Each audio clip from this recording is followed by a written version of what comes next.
All right, welcome back to the third match of the Elite Eight. That's right. I'm Eric. I'm Kevin, and this is our series to honor the March Madness.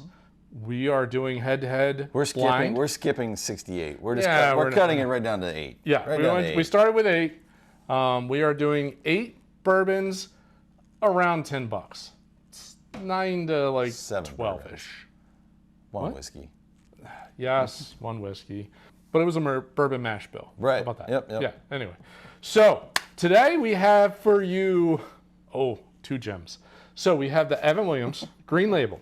Evan Williams, their Bottled and Bond, the white label, is honestly one of my easy go-to drinkers. Like, it is a great whiskey. Handles I purchased. Absolutely. Great whiskey. For 25-ish, $25? 25, 27 for a handle. Yeah. Of 100 proof whiskey. Great. Their base whiskey is the black label. The green label, as far as they're concerned, does not exist. If you go on their website, green label does not exist. I'm not really sure why they're so mean to it. The black label's like, I think 86-ish proof or something like that. It's not 80. But I remember in college, there used to be the Jack Daniels label that was green. There's a green label. Yeah. I remember that. I did that tour. The green ones were the barrels in the middle on the bottom. Okay. So in the middle of the rick house, so not near any less temperature fluctuation, so they just weren't as... was the green label bottle. Anyway, so Evan Williams, green label, 80 proof. I want to say, aged at least 36 months. That seems to be the theme. So it is straight bourbon. So, against? Hayes Parker Reserve. This one... Oh, this one's a fun one. It's a Total Wine. It is pretty much a Total Wine exclusive. And it's aged? A minimum of 1 year. It is 1 year. This is from a, I don't remember the name of the color company. gives the 1 year away. It really does.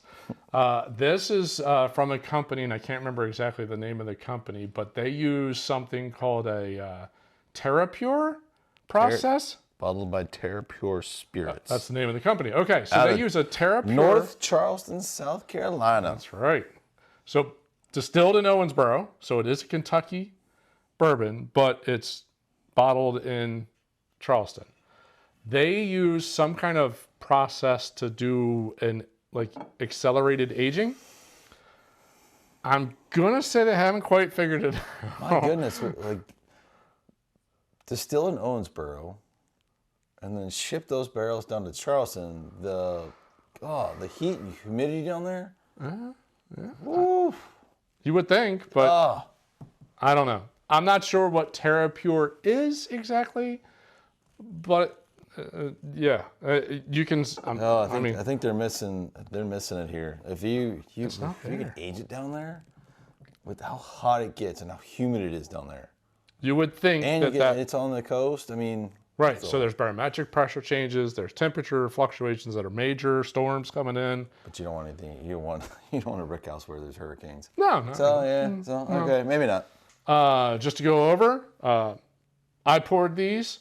So they are labeled. These are totally blind. Eric came up, switched them around, so I have no idea which one's which. He has no idea which one's which. But our right and our left match. So, here we go. All right. Let's start with the right. There's a little sharpness to that. But there's some kind of a dried fruit note I'm getting. I get a dried apple. Okay. I can work with that. Dried apple. Okay. Yeah, good call. Reset the sniffer.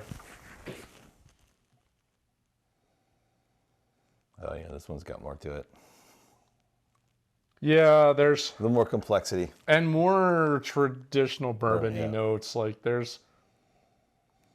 get a little brown sugar, almost a little baking spice, like a cinnamon. That one smells better. Yeah, that's straight like a vanilla sugar or cinnamon for me. Yeah, I could. Yep. We call it the toast with the butter. Ooh, yeah. That. All right. I haven't had that for years.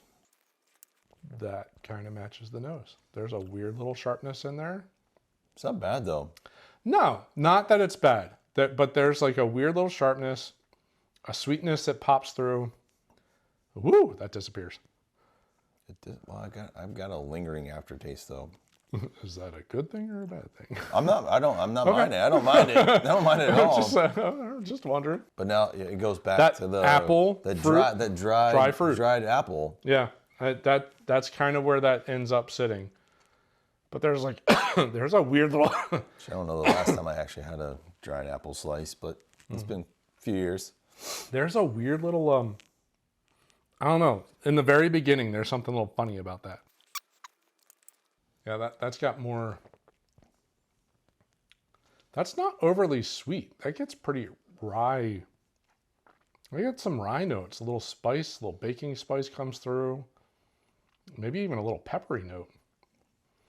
And it sits for a while. Yeah. That's got much more body. Way more body to it. Yeah. Way more. It definitely presents itself as more of a whiskey. I think we're going to get this one right. I think we got this one. Yeah. I'm still going to do I'm going to pull and I'm going to chew this a little bit, see how it works. Next year, we got to do all bottled to bonds. Elite 8. Okay. Yeah. Nope, that does not get better when you chew it. Okay. Did you aerate it? No, I just chewed it. Oh, yeah. It does make it a little hotter, but it doesn't... It doesn't make it better. No. It doesn't taste better. Yeah, I agree. The ethanol comes in a little bit more and that kind of stuff, but it doesn't taste any better. Ooh, a little bit of vanilla and cinnamon, though, on that, after aerating it. I don't know. I'm interested. I still like this one better, which I'm going to guess is this one. Yeah. So I agree. The left one is the better bottle. And I would agree just based off the color. That's the Evan Williams. So the big reveal is B. B. And I'm going to take a wild guess of B. All right. So we finally picked one right. The color really gives that away. And honestly, I know that the whiskey industry is trying to figure out how to not use as much wood, because it's, it is a renewable source, but it takes 80 years to grow a new tree. So that's a problem. 2, they are trying to figure out how to accelerate the process of aging in a barrel. Still don't think they figured that out. So I bet you there's going to be more whiskeys coming out. Yeah. Than bourbons. Yeah. More whiskeys, more scotches. Right. Yeah. More used barrel type stuff. Yeah. Probably correct. Like the price of gas. Also correct. Yeah. Yeah. I know they're trying to figure out ways to accelerate it, and between putting bottles on rivers, putting bottles on ships, putting, anything they can do to accelerate the process. Or playing 9 songs from Metallica. That's right. Playing some Metallica. So far, I've not found one that really replaces just true aging. Mm-hmm. I like the experimentation. But someone's going to figure it out. Someone will figure it out. Yeah, there's somebody out there that is sitting on an idea that's going to be like, there it is. That's how we accelerate that process. Mm-hmm. But 1 year versus 3 year, 3 year wins right now. It's going to be someone out of Texas. Someone in the Southwest is going to figure it out. There's someone's going to figure out how to use the heat and the temperature fluctuations a little bit more, and size of barrels. I don't know what it's going to be, but I'm thinking of like Vegas, but it's dry heat. You can't do dry heat. But there's severe temperature changes from day to night out there. But there's just no humidity. There's no humidity, which dries out the staves, which basically just means the whole barrel leaks. Yeah. That's no bueno. You can't do that. You need humidity to keep the Texas wood. All that Balcones. Well, but Texas, Louisiana, Mississippi, like that whole region is really hot and humid. Mm-hmm.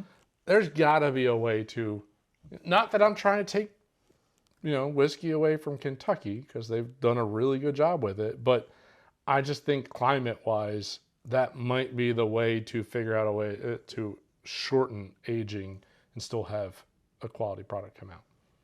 Just a guess. I don't know. the original, but those guys could work it both ways. It's that original releases of bourbon, the new barrel, and then come up with another line. Used barrels. Used barrel, so it's a whiskey. So you're right. Yeah. I don't know. It'll be something interesting to watch, but they gave it an effort. It's not quite there. It's not bad. It's not great. That Evan Williams. But these are two. But these are, if anybody would walk up that is remotely knowledgeable about whiskeys and bourbons. Just look at the color. Look at the color and be like, which one you want? Yeah. Yeah, I'll take that darker. I'll take that one. That's going to have more notes, more flavor, more interesting stuff. So anyway, moving on to the final four will be the Evan Williams Green Label, and losing their bracket will be the Hayes Parker. Valiant effort. Good try. Valiant effort. Good try. For a Valiant effort. 1-year-old bourbon, Yeah. that's kind of impressive, but not quite there. More proof probably would have got you though. That's a possibility. That'd be interesting. Yeah. A little bit more proof. I wonder. I don't mind the apple note. There just needs to be it's just some more. a little thin on total profile because of the year or the proof. I'm not sure. All right. Well, All right, so we're moving on to our final region of the Elite Eight. Congrats to Evan Williams. Evan Williams. Good job. Haven't failed me yet. That's right. So, well, we hope you enjoyed this episode. If you did, we encourage you to hit the like button at the bottom of the screen. If you're new to the channel and you like information about whiskeys, including $10 whiskeys, subscribe. Hit the bell icon. You get notified every time we put a new episode. Thanks for watching. See you on the next episode. Cheers. Cheers.